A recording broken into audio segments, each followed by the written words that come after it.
Meu pai sempre foi caminhoneiro, criou 2 filhas, né? Mais a cunhada, mais a sobrinha.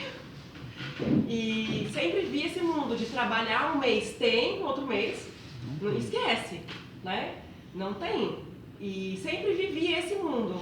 Mas eles não queriam pra gente, filhas, esse mundo. Eles queriam que nós tivéssemos, então que estudássemos, que tivéssemos ali a nossa carreira e que escolhêssemos o que fazer da vida. A única coisa que minha mãe não queria era filho professor. Né? Filho professor, não sei porquê, mas ela não queria filho professor. Eu sempre sonhei em ensinar desde criança, mas ela falou qualquer coisa menos isso. Então eu fui pro ramo da administração, fiz o curso, na época que eu passei, foi uma das últimas que eu passei, porque eu não queria, né? Eu queria fazer, na época era pedagogia, não era nem pedagogia, ainda era magistério. E ela falou, não, vai fazer administração, fiz, né? Graças ao conselho de mãe, me deu uma boa estrutura para minha vida. E fui pro mercado de trabalho, trabalhei. E depois que eu casei, meu marido foi criado por pai, dono de padaria, dono de bar, ele e a mãe, né? Então meu sogro, eles também não sabiam o que era férias, também não sabiam o que era ter um emprego pai e mãe com salário, sabe? Sempre foi criado assim. E quando a gente casou, o transporte de casa, quando a gente é solteiro, a gente viaja 5 horas por dia, tranquilo, para trabalhar. Quando a gente casa, muda, né? Porque a responsabilidade muda. Então começa a ficar cansado. Aquele transporte que você fazia com toda alegria, você já, putz, eu podia estar em casa fazendo isso, eu podia descansar, cansei, né? Comecei a ficar doente, porque o transporte realmente estava acabando com o começo do meu casamento. E nós resolvemos, então tá bom. Um salário dá? Melhor, mudamos analisamos padrão de vida, né? o padrão de vida, a gente alinhou o padrão de vida, como a gente já casou sem dívida, a gente já programou, né, devido a essa experiência dos pais, de sempre, de um mês tem, outro mês não tem, então casamos sem dívidas. Resolvi, então, não trabalhar. Como, né, a minha história, além de ter feito administração, eu sempre tive um dom para artesanato, eu tinha feito aula de pintura em tela. E algumas amigas idosas entram em depressão. Ah, você dá aula de pintura? Não, você vai ter que dar aula pra gente. Ah, eu falei, não tô fazendo nada mesmo, né? Vambora dar aula. Em um mês já tinha 4 alunas. E aí dei 1 ano de aula, dava sênior, minhas alunas eram acima de 50, avós, eu tinha a idade tinha uma que eu tinha a idade dos netos dela. E a gente sentava e fazia aula e elas me ensinaram muito. Né? Ensinar é isso, é você aprender. Então eu dava aula de pintura e elas falaram, ah não, a gente quer um diploma, porque, né? Quero um diploma. Eu falei, bem, para dar um diploma, precisa de ter uma escola, precisa ter uma certificadora. Ah, eu falei, bem, para ter uma certificadora eu preciso ter uma empresa, então eu preciso legalizar aquilo que eu já faço. Foi onde eu descobri o MEI, fui atrás, falei, então eu vou abrir uma escola e vou dar o certificado para elas. Ah, abri uma empresa, fiz curso de administração, né, gente? Eu sei administrar uma empresa.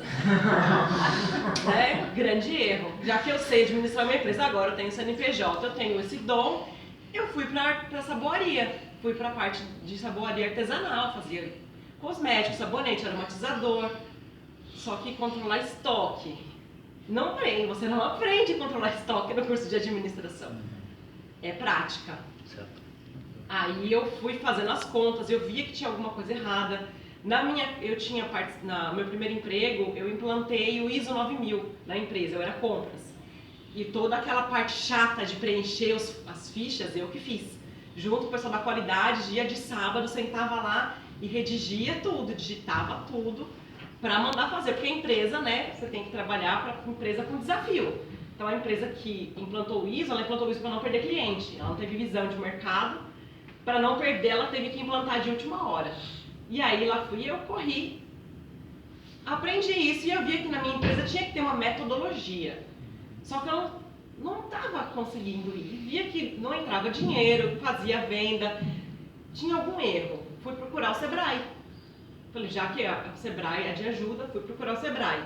Mas eu já estava quase falida quando fui procurar o Sebrae. Aí participei de um projeto em Guarulhos, chamado Decolando com Guarulhos. Foram 4 meses, assim, um coaching, né? Foi um coaching. Foi um coaching, só que era um coaching de todo dia ter um curso, além de ainda ter que continuar vendendo, continuava sendo dona de casa, continuava sendo filha, né? Continuava sendo nora, tinha pai e mãe doente, sogro doente, sogra em cirurgia, tudo ao mesmo tempo. Né? Sim, porque pô, coisa, né? Zona de conforto jamais. Jamais, esquece. Consegui fazer. Cheguei, entreguei meu projeto, ganhei o prêmio, mantive ali por um ano, atingi as metas, mas as metas de produção, a meta financeira, não dava, porque o estoque já estava acumulado. Então, em 6 anos, eu fali, né? Fechei a empresa. Mas nesse tempo, eu aprendi que eu sabia ensinar. Isso eu já tinha desde criança. E aí eu descobri que precisava planejar uma empresa. Não era só eu sei, eu acho que eu sei, eu vou. Não, eu precisava planejar. Quando eu fui para o Sebrae, eu descobri que eu precisava planejar, eu precisava de muitas aptidões. E descobri aonde que eu era boa. Né? Eu descobri, quando na minha falência, eu descobri aonde que eu sou boa. Né? Então eu não era boa em estoque, então eu não vou mais trabalhar com produção. Eu vou para a área de serviços porque eu sei ensinar, eu sei ajudar. E eu comecei a ajudar algumas pessoas em trocas. Comecei a fazer as trocas. As permutas. Então, você faz isso, trabalhava em uma empresa de refeição, trocava permuta com a minha nutricionista, fiz permuta com a manicure, fiz permuta com a cabeleireira. Fui trocando. Desovou né? o estoque. Renovei. Desovou o estoque. Fez estoque sem querer. E na verdade eu troquei serviços, não troquei produto. Eu troquei serviço, eu fiz o administrativo da cabeleireira, eu fiz o administrativo de uma, fiz a agenda da psicóloga, eu fiz a agenda do outro, eu fiz as fichas de produção da fábrica. E aí fui descobrindo que esse era o meu dom. Aí eu falei, se esse é o meu dom, então eu vou montar uma empresa de serviços, né? E fui fazer networking, aprendi o tal do networking, ia para eventos, conhecia um, conhecia o outro. E nesse tempo eu descobri o que eu gostava de fazer e descobri que as pessoas precisavam aquilo que eu sabia. Né? Eu falei, bem, então já que eu sei, então eu vou cobrar. Aí eu voltei para o planejamento. Então tá, o que a minha empresa vai fazer? Qual é a minha missão de vida? Qual é a missão de vida da empresa? Vamos casar e vamos indo devagarzinho. Então o planejamento, a estruturação ajuda. Né? Então tinha que fazer networking. Como é que faz networking? Toma meu cartão. Não.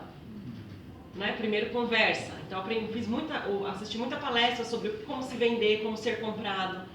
Então como é que fazer o networking? Fui aprendendo a fazer o networking.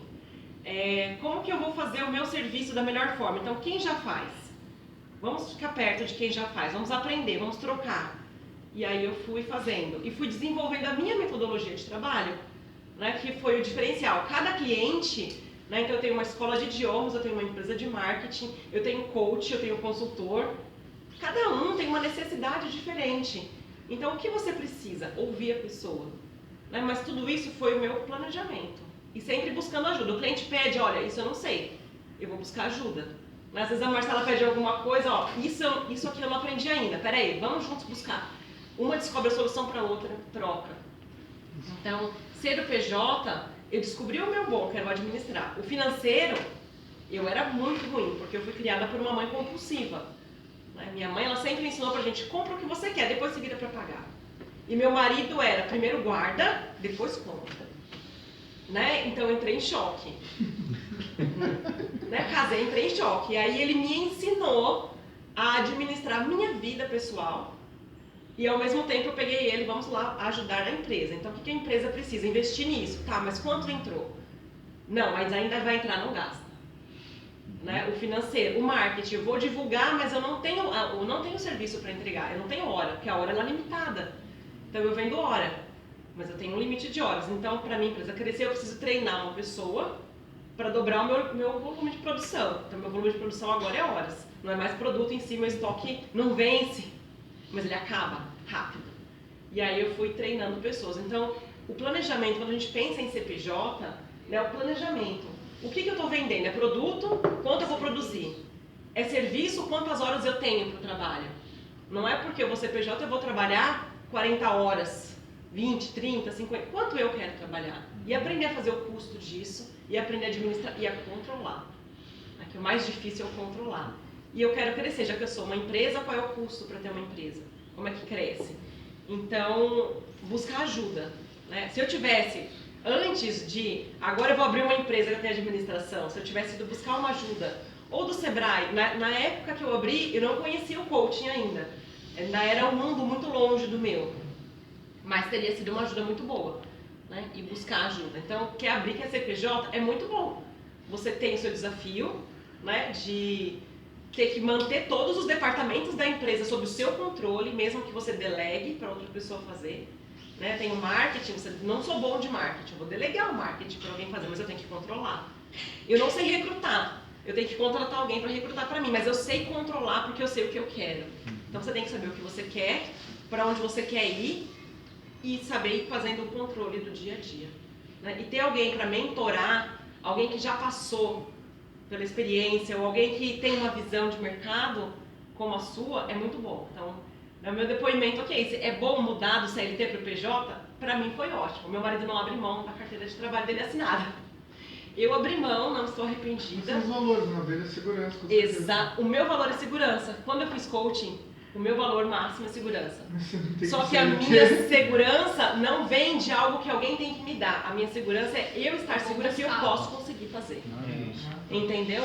A minha segurança é, eu li o livro dos pontos fortes, faz parte da minha disciplina e do relacionamento, mas eu tenho que ter controle daquilo que eu posso fazer. Ninguém pode me dar, eu tenho que conseguir. Então você tem que se conhecer para saber se você aguenta ser PJ. Né? A vida não é fácil, ter o capital de giro, a sua disciplina e a humildade, como a Meire falou, para você conseguir manter, né? Uma hora você consegue fazer uma viagem, consegue tirar uma semana de férias. Às vezes as férias que você planejou daqui 6 meses não entrou caixa, você vai ter que cancelar tudo porque você vai ter que fazer rodar dinheiro na empresa. Então, saber administrar esses altos e baixos da sua rotina. E não ficar infeliz, né?